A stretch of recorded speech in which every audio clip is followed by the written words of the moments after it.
Topic of profile of Indian women entrepreneurship. ఈ women entrepreneurship ఇండియాలో ఉన్న ఉమెన్ ఎంటర్ప్రెన్యూర్స్ ఉన్నారు ఇష్టమా, వాళ్ళు చాలా సిగ్నిఫికెంట్ ప్రోగ్రెస్ తీసుకొచ్చింది చాలా డిఫరెంట్ సెక్టర్స్లో. దానివల్ల ఇండియా ఒక కంట్రీ ఎకనామిక్ గ్రోత్ ఉంటుందో చాలా పెరిగిందనమాట. ఇక్కడ నోట్స్ మీకు క్లారిటీగా కనిపించకపోతే డిస్క్రిప్షన్ డ్రైవ్ లింక్లో ప్రతి చాప్టర్ నోట్స్ ఉంటాయి, అన్ని సబ్జెక్ట్ వైజ్ చాప్టర్ వైజ్. ఓకేనా, కింద డిస్క్రిప్షన్. ఇప్పుడు ఇదేం చేస్తున్నాం, ఎంటర్ప్రెన్యూర్షిప్లో థర్డ్ యూనిట్ కదా, కింద description drive unit third unit notes ఉంటాయి, చెక్అవుట్ చేయండి మీకు ఇక్కడ క్లారిటీ కనిపించకపోతే. ఓకేనా, వెళ్ళిపోతే మన టాపిక్ లోపలికి. ఈ ప్రొఫైల్ ఏం ఎక్స్ప్లెయిన్ చేస్తుంది అంటే కామన్ క్యారెక్టరిస్టిక్స్ కానీ, బ్యాక్గ్రౌండ్స్ కానీ, వాళ్ళ యొక్క మోటివేషన్ ఏంటి, వాళ్ళ యొక్క నేచర్ ఏంటి, ఇండియన్ ఉమెన్ ఎంటర్ప్రెన్యూర్షిప్ యొక్క వాళ్ళ మోటివేషన్, వాళ్ళ యొక్క అందరికీ ఉన్న కామన్ క్యారెక్టర్స్, వాళ్ళ బ్యాక్గ్రౌండ్ ఏంటి అని ఎక్స్ప్లెయిన్ చేస్తాను అనమాట. ఈ profile of Indian women entrepreneurship గురించి వీడు చెప్తారు. ఇండియన్ ఉమెన్ ఎంటర్ప్రెన్యూర్షిప్ యొక్క ప్రొఫైల్ అంటే వాళ్ళ క్యారెక్టరిస్టిక్స్ ఎలా ఉంటాయి, వాళ్ళ బ్యాక్గ్రౌండ్ ఏంటిది, వాళ్ళ మోటివేషన్ ఏంటిది, వాళ్ళ నేచర్ ఏంటి అని గురించి డిస్కస్ చేద్దాం ఈ వీడియోలో. కాబట్టి ఇక డైవర్స్ బ్యాక్గ్రౌండ్స్ ఉంటాయి వాళ్ళకి. ఎందుకంటే ఉమెన్ ఎంటర్ప్రెన్యూర్స్ అర్బన్ ఏరియాస్ నుంచి వస్తారు, రూరల్ ఏరియాస్ నుంచి కూడా వస్తారు. ఇండియా లోపల ఉన్న రూరల్ అయిన అర్బన్ ఏరియాస్ నుంచి వస్తారు. వాళ్ళంతా డిఫరెంట్ సోషల్ అండ్ ఎకనామిక్ క్లాసెస్కి బిలాంగ్ అయ్యి ఉంటారు. సో దీనివల్ల ఏమవుతుంది, వాళ్ళకంటే డిఫరెంట్ ఎడ్యుకేషన్ క్వాలిఫికేషన్ ఉంటుంది. ఒక డిగ్రీ ఉంటుంది, ఒకరికి ఇంటర్ ఉంటుంది, ఒక 10th క్లాస్ ఉంటుంది. సో ఈ డైవర్సిటీ వల్ల ఏమవుతుంది అంటే డిఫరెంట్ ఐడియాస్ తీసుకొని వస్తారు. ఒక్కొక్కరికి ఒక్కొక్క ఏరియా నుంచి వస్తారు కాబట్టి వాళ్ళు పెరిగిన ఎన్విరాన్మెంట్ వేరు ఉంటుంది. సో వాళ్ళకు కూడా ఒక్కొక్కరికి డిఫరెంట్ ఐడియాస్ ఉంటాయి, డిఫరెంట్ ఇన్నోవేషన్ ఐడియాస్ ఉంటాయి ఒక బిజినెస్ని స్టార్ట్ చేయడానికి. సో ఆ ఐడియాస్, ఇన్నోవేషన్ ఐడియాస్, ఆ డిఫరెంట్ ఐడియాస్ బిజినెస్ లోపల పెడతారు అనమాట. ఈ డైవర్సిటీ వల్ల అట్లా వెళ్ళిపోతుంది. తర్వాత ఎడ్యుకేషన్, ఎందుకంటే చాలా వరకు ఉమెన్ ఎంటర్ప్రైనర్స్ అందరూ ఎడ్యుకేటెడ్ అయ్యి ఉన్నారు. వాళ్ళు చాలా వరకు డిగ్రీస్ హోల్డ్ చేసి ఉన్నారు, ఇంజనీరింగ్లో కానీ, మెడిసిన్లో, బిజినెస్ అడ్మినిస్ట్రేషన్లో, టెక్నాలజీలో, ఇలా డిఫరెంట్ సెక్టర్స్లో వాళ్ళకంటే ఒక డిగ్రీ ఉంది. ఎందుకంటే ఎడ్యుకేషన్ ఏం చేస్తుందంటే బిజినెస్ని మంచిగా మేనేజ్ చేయడానికి ఎఫిషియెంట్గా హెల్ప్ అవుతుంది అనమాట. ఎడ్యుకేషన్ వల్లనే మనము కాన్ఫిడెన్స్ని, మేనేజర్ ఎబిలిటీని ఇంక్రీజ్ చేయొచ్చు. కాబట్టి మోటివేషన్ ఉన్నాయి.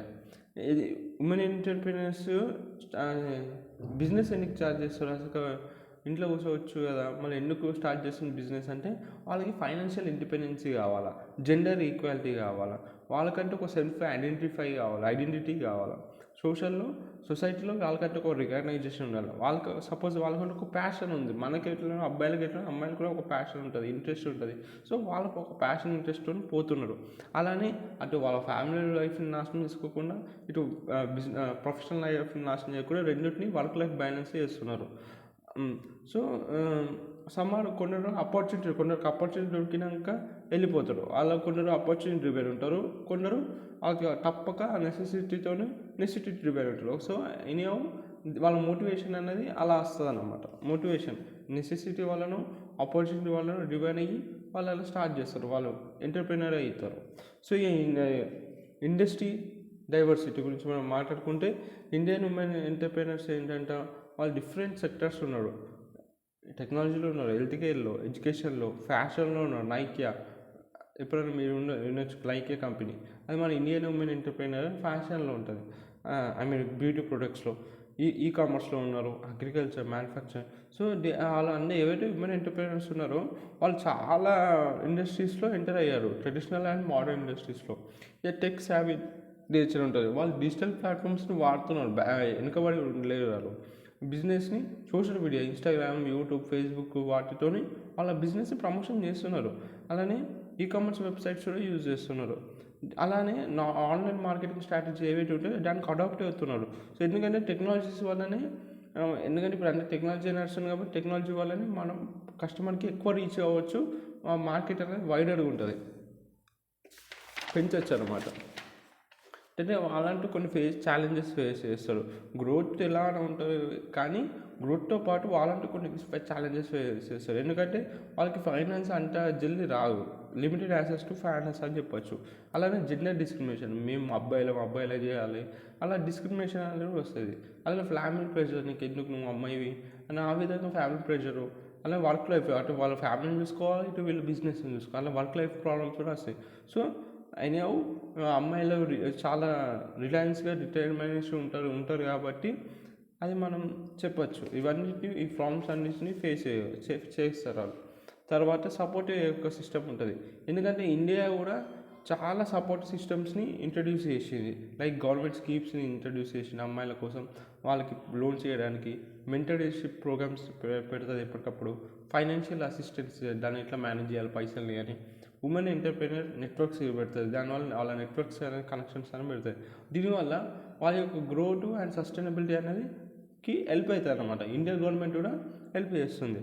అలానే ఇప్పుడు సోషల్ ఇంపాక్ట్ ఓరియంటేషన్ గురించి మనం మాట్లాడుకుంటే, చాలా ఉమెన్ ఎంటర్ప్రెన్యూర్స్ వాళ్ళు దేనిపైన ఫోకస్ చేస్తారంటే ఎడ్యుకేషన్ పైన ఫోకస్ చేస్తారు, హెల్త్ కేర్ పైన ఫోకస్ చేస్తారు.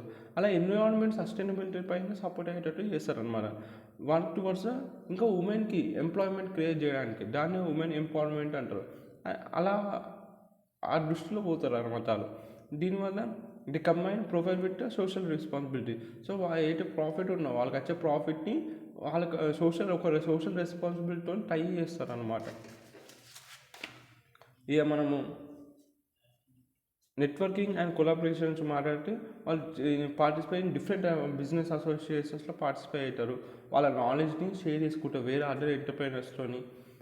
ఇంకా ప్రొఫెషనల్ కనెక్షన్స్ అనేవి పెరుగుతాయి. ప్రొఫెషనల్స్ కనెక్షన్ పెరిగితే వాళ్ళ ప్రొడక్ట్ ఇంకెక్కువ రీచ్ పోతుంది, ఫండ్స్ వస్తాయి. అలా నెట్వర్కింగ్ అనేది వాళ్ళ ఆపర్చునిటీస్ అనేవి గ్రో అవుతాయి నెట్వర్కింగ్ వల్ల. సక్సెస్ స్టోరీస్, ఇప్పుడు ఇండియన్ ఉమెన్ ఎంటర్ప్రైనర్స్ గురించి మనం మాట్లాడుకుంటే, కిరణ్ మజుందార్, ఇదేంటిది ఫౌండర్ ఆఫ్ బయోకాన్. ఇంకొకటి నైనా లాల్, ఏమింటిది ఫార్మర్ ఎగ్జిక్యూటివ్ ఆఫ్ హెచ్ఎస్బిసి. ఈమె మీకు తెలుసు, ఫాల్గుని నాయర్ అంటే ఈమె ఫౌండర్ ఆఫ్ నైకా, షార్క్ ట్యాంక్లో ఉంటుంది. ఎప్పుడైనా చూస్తే మీరు గుర్తుపడతారు.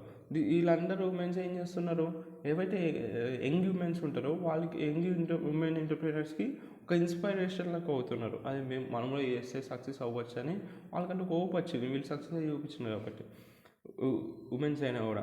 గ్లోబల్ రీచ్ గురించి మనం మాట్లాడుకుంటే, ఇండియన్ ఉమెన్స్ కూడా ఎంటర్ప్రైనర్స్ ఎవరైతే ఉన్నారో, ఉమెన్ ఎంటర్ప్రైనర్స్ వాళ్ళ బిజినెస్ని గ్లోబల్గా ఎక్స్పాండ్ చేస్తున్నారు. ఇంటర్నేషనల్ మార్కెట్స్తో కంపీట్ అవుతున్నారు. మన ఇండియాని రిప్రజెంట్ చేస్తున్నారు వరల్డ్ వైడ్గా. సో వాళ్ళు గ్లోబల్ కాంపిటీషన్లో కూడా మన ఇండియా స్టాండ్ అవుతుందని రిప్రజెంట్ చేస్తున్నారు. మన ఇండియా కూడా స్టాండ్ చేసి తట్టుకొని నిలబడుతుంది ఆ కాంపిటీషన్లో, గ్లోబల్ కాంపిటీషన్లో అని చూపిస్తున్నారు.